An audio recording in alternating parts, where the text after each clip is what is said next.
성탄은 온 백성에게 미칠 큰 기쁨의 좋은 소식입니다. 복음이에요. 그를 믿는 자, 영접하는 자, 그들에게 구원을 주시는 능력이 되는 줄로 믿습니다. 예수님께서 탄생하실 때 이스라엘의 상황은 어둠이었습니다. 말라기 선지자 이후에 400년 동안 선지자가 이스라엘에 없었어요. 하나님께서 선지자를 보내지 않으셨습니다. 말씀을 주시지 않으셨어요. 오래도록 침묵하셨습니다.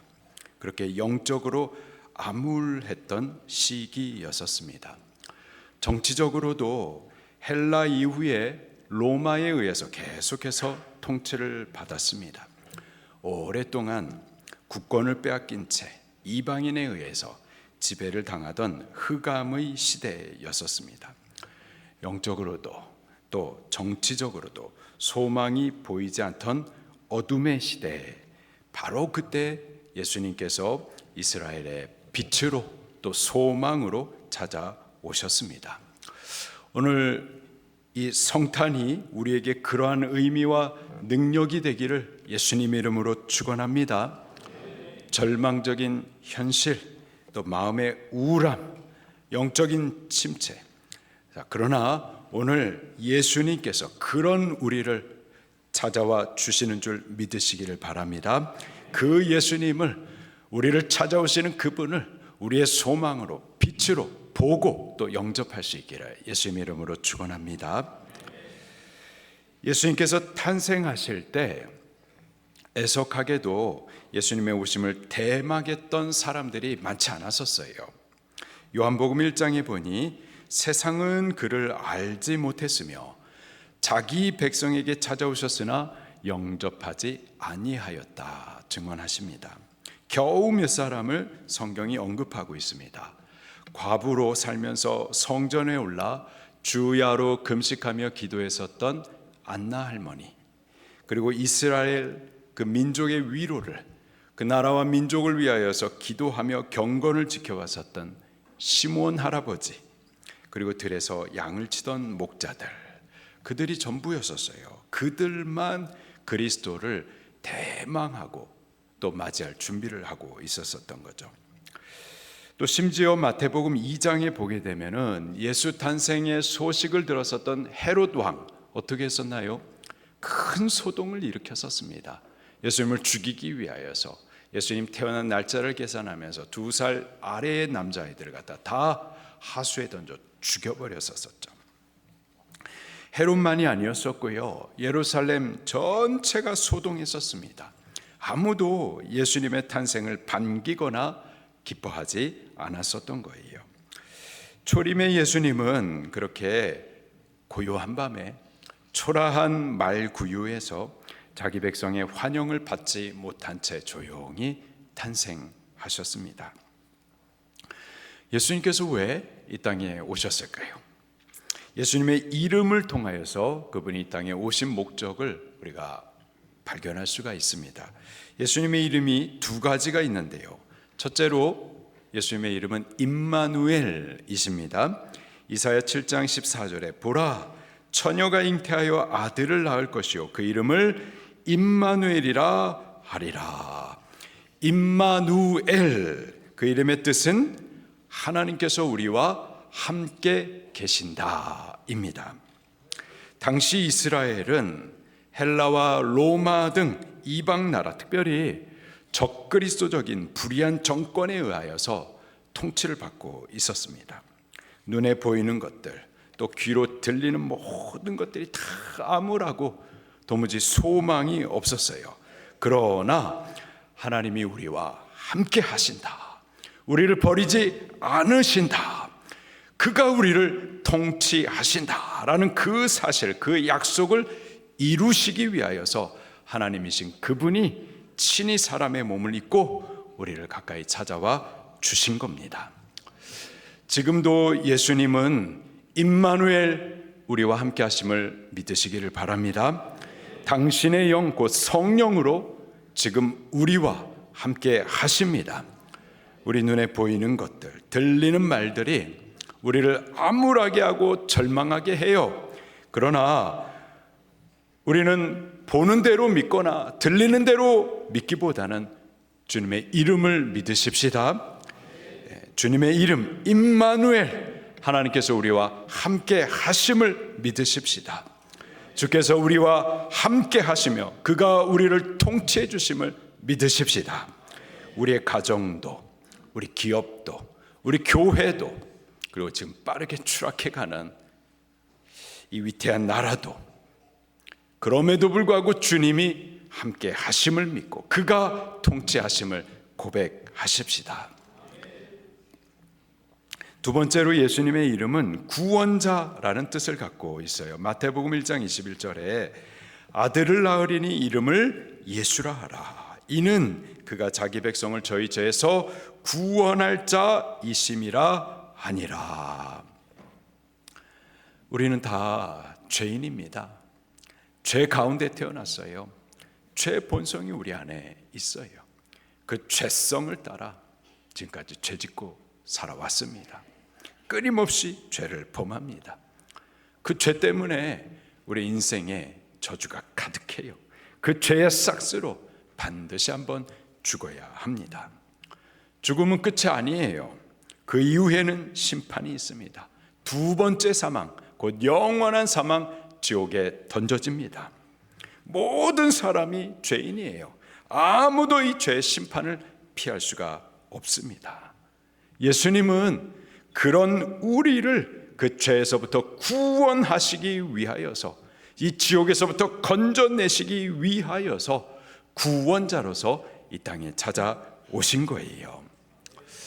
어떻게 구원을 이루어 주셨을까요? 우리를 위해서 대행대속하셨습니다. 대행, 우리를 대신하여서 의로운 삶을 살아 주셨어요. 대속, 우리를 대신하여 죽어 주심으로 죄를 속하여 주셨습니다. 그가 십자가와 부활을 통하여서 우리의 구원을 다 이루셨습니다.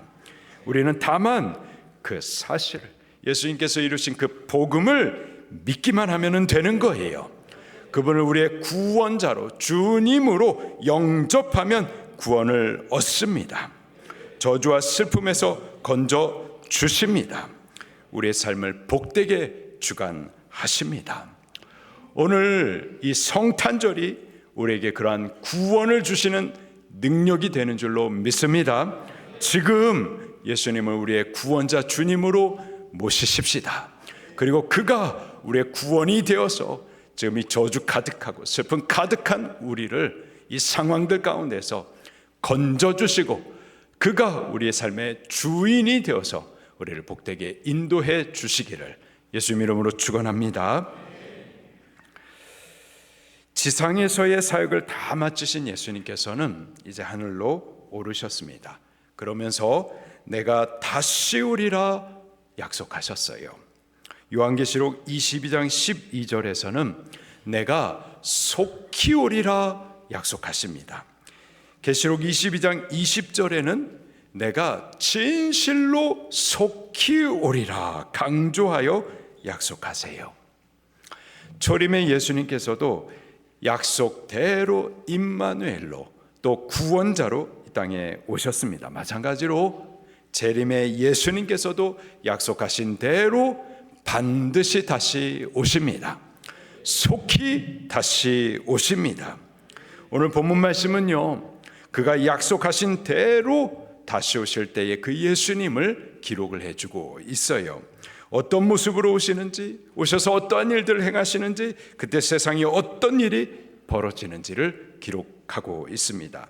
먼저 예수님 다시 오시는 그때에는 하늘이 열리게 될 겁니다. 우리 11절 말씀을 같이 읽겠습니다. 시작. 또 내가 하늘이 열린 것을 보니 보라, 백마와 그것을 탄 자가 있으니 그 이름은 충신과 진실이라. 그가 공의로 심판하며 싸우더라. 아멘.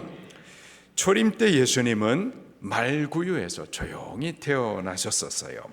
그러나 재림의 예수님은 절대 고요한 밤, silent night 아닙니다. 하늘이 열리게 되고 온 세상은 그 열린 하늘을 함께 목격하게 될 거예요. 그때 승리하신 왕 그리고 심판자로 오시는 예수님을 모든 사람이 보게 될 거예요. 그리고 그 예수님을 본과 함께 온 예루살렘과 온 세계가 큰 소동이 일어나게 될 겁니다.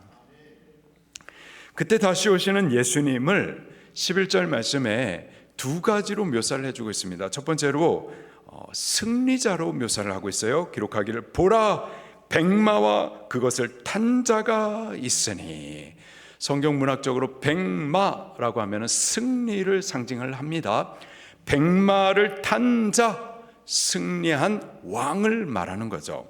예수님이 바로 백마를 타고 오신 승리자 왕이십니다. 예수님은 이미 십자가와 부활을 통하여서 승리를 이루셨어요. 마귀의 대가리를 깨뜨리고 승리관을 쓰셨습니다. 그 예수님께서 다시 오실 때 백마를 타고 승리자로 오실 겁니다. 오셔서 최후 승리를 위하여서 마지막 전쟁을 싸우실 거예요.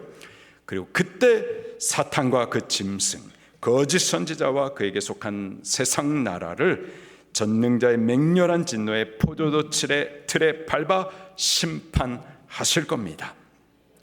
바로 그때 성도의 완전한 승리 그리고 완전한 구원이 이루어지게 되는 겁니다. 11절 마지막에 또 보게 되면은 예수님을 또 이렇게 묘사를 하고 있습니다. 공의로 심판하며 싸우더라. 공의로 심판하며 싸우더라. 예수님은 승자로 오셔서 최후 전쟁을 싸우시기도 하지만 또 공의로 심판하는 심판자로도 오십니다. 그가 심판자로서 백보자 심판대에 앉으셔서 만민을 심판하시는데요. 그때에는 이 땅에서 큰 자 또는 작은 자, 땅에서 권력이 있었던 자, 부한 자, 배운 자 상관없어요. 각 사람의 행위를 따라서 공의로 심판하십니다. 지금은 분명히 하나님께서 주관하시고 공의로 다스리시는데 이 땅에 공의가 시행되지 않는 듯 보여요. 불의한 자들이 부정한 방법으로 권력을 찬탈하고 불법을 겁없이 행하여 살아도 형통한 것 같고 악인들이 세력을 잡고 흥왕합니다. 이 땅은 그런 것 같아요. 공의롭지 않은 것 같아요. 그러나 다시 오시는 예수님은 공의의 심판자로 오셔가지고 모든 사람을 심판대 앞에 세우고 각 사람의 행위를 따라서 공의롭게 심판을 이루실 겁니다. 그때 악인은 영원한 불의 심판으로, 그러나 끝까지 믿음을 지킨 남은 자들, 그들은 큰 위로를 주시되 이 땅에서 흘린 그들의 눈물을 닦아주시고 다시는 애통하는 것이나 곡하는 것이나 아픈 것이 없게 하시고, 그리고 영원히 영광스러운 당신의 나라 천국을 상속해 주실 줄로 믿습니다. 성도의 완전한 승리, 완전한 구원이 이루어지는 때 바로 예수 그리스도의 재림의 날입니다. 또 성도의 믿음에 대해서 공의로 상을 베풀어 주시는 때, 그때도 주 예수 그리스도의 재림의 날입니다. 또 성도를 위해서 예배하신 하나님의 나라를 상속받는 때, 그때도 역시 예수 그리스도의 재림의 날입니다. 성도가 이 땅에서 참 소망으로 바라보는 것, 이 땅에 살면서 대망하고 준비해야 될 한 가지, 예수 그리스도의 재림의 날입니다. 오늘 우리들은 예수 그리스도의 다시 오실 날을 대망하면서 준비하는 자들이 꼭 될 수 있기를 예수 그리스도의 이름으로 축원합니다. 예수님의 초림 때 그분을 대망하여 준비하던 사람이 많지 않았었어요. 겨우 몇 사람이었었습니다. 예수님의 재림의 때, 그때는 어떨까요? 그때도 마찬가지예요. 예수님께서 친히 이런 말씀을 하십니다. 마태복음 24장 37절부터 39절에 노아의 때와 같이 인자의 임함도 그러하리라. 예수님의 재림하는 그때도 노아의 때와 마찬가지라는 거예요. 홍수전에 노아가 방주에 들어가던 날까지 사람들이 먹고 마시고 장가들고 시집가고 있으면서 홍수가 나서 그들을 다 멸하기까지 깨닫지 못하더니 인자의 임함도 이와 같으리라. 예수님의 재림의 날도 그와 같다라는 거예요. 노아 때 사람들이 먹고 마시고 장가들고 시집가다가 심판을 받았었어요. 먹고 마시고 장가들고 시집가면 심판받는 걸까요? 지난 주일부터 어저께까지 3일 동안 우리 청년 세 커플이 저를 찾아와가지고 결혼한다라고 그렇게 인사를 했었습니다. 심판당할까요? 나는 결혼도 못했고 남친도 없고 여친도 없는데 커플들 심판받아라. 저주하지 마시고 기도하십시오. 기도의 분량을 채우시고 그래서 남친 데려오시고 여친 데려오시고 결혼하시기를 바랍니다. 여기 먹고 마시고 장가들고 시집가는 거, 이것 자체가 절대 잘못된 것, 죄 아닙니다. 그래서 먹고 마시고 장가들고 시집간다라는 것은 철저히 땅을 위해서만 사는 자들을 지적하는 말씀이에요. 주의 임하심을 준비하거나 대망하지 않고 땅만 위하여 사는 자들, 그들은 심판을 받게 되는 겁니다. 노아 때 사람들이 그랬어요. 먹고 마시고 장가가고 시집가면서 주의 임하심을 전혀 대망하거나 준비하지 않다가 멸망을 당하게 된 겁니다. 그때 구원받았던 사람들, 주의 임함을 준비했었던 사람들 겨우 몇 사람, 곧 8사람 뿐이었습니다. 인자의 임함도 그와 같으리라. 예수님의 재림의 때에도 그날을 대망하면서 준비하는 사람들이 많지 않다라는 거예요. 많지 않아요. 소수의 몇 사람일 거랍니다. 우리들이 바로 그 소수의 몇 사람들이 되어서 예수 그리스도의 다시 오심을 대망하며 준비하는 자들이 꼭 될 수 있기를 예수님 이름으로 축원합니다. 주의 재림의 때 완전한 승리, 완전한 구원에 참여하는 자들, 또 믿음에 대해서 공의로 상을 받는 자들, 예비하신 나라를 유업으로 얻는 상속자들이 꼭 될 수 있기를 예수님 이름으로 축원합니다. 오늘 성탄절인데 우리를 위해서 찾아오신 아기 예수님, 그분을 우리가 기념하되 거기서만 끝나는 것이 아니라 다시 오실 예수 그리스도, 그분을 대망하며 바르게 준비하였다가 맞이하는 믿음의 소수, 우리들이 꼭 될 수 있기를 예수님 이름으로 축원합니다. 말씀 붙들고 통성으로 기도하시겠습니다.